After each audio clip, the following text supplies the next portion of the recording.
Le livre de Daniel, chapitre 10. La troisième année de règne de Cyrus, le roi de Perse, une parole fut révélée à Daniel, la plus belle Belchatsar.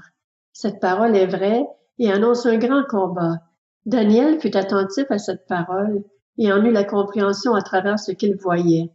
À cette époque-là, moi, Daniel, j'ai été 3 semaines dans le deuil. Je n'ai mangé aucune nourriture raffinée. Il n'est entré ni viande ni vin dans ma bouche, et je ne me suis pas parfumé jusqu'à la fin des 3 semaines. Et le 24e jour du premier mois, j'étais au bord du grand fleuve, c'est-à-dire le Tigre. J'ai levé les yeux, et j'ai vu un homme habillé de lin.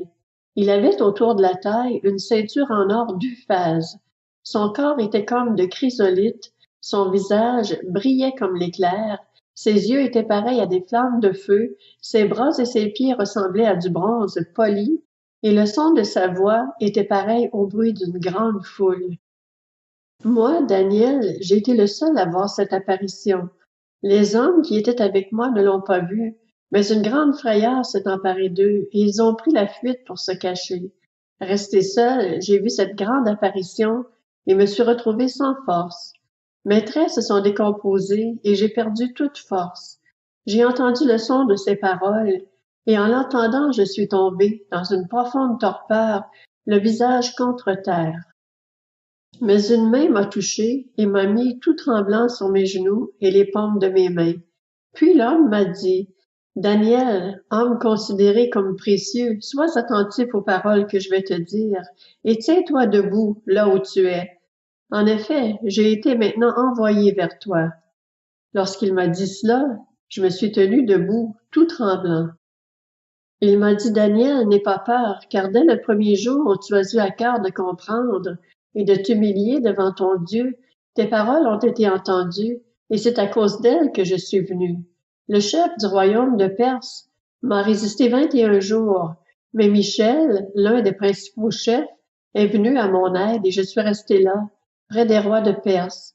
Je viens maintenant pour te faire comprendre ce qui doit arriver à ton peuple dans l'avenir, car la vision concerne encore cette époque-là. Pendant qu'il m'adressait ces paroles, je regardais par terre et restais silencieux. Quelqu'un qui avait une apparence humaine a touché mes lèvres.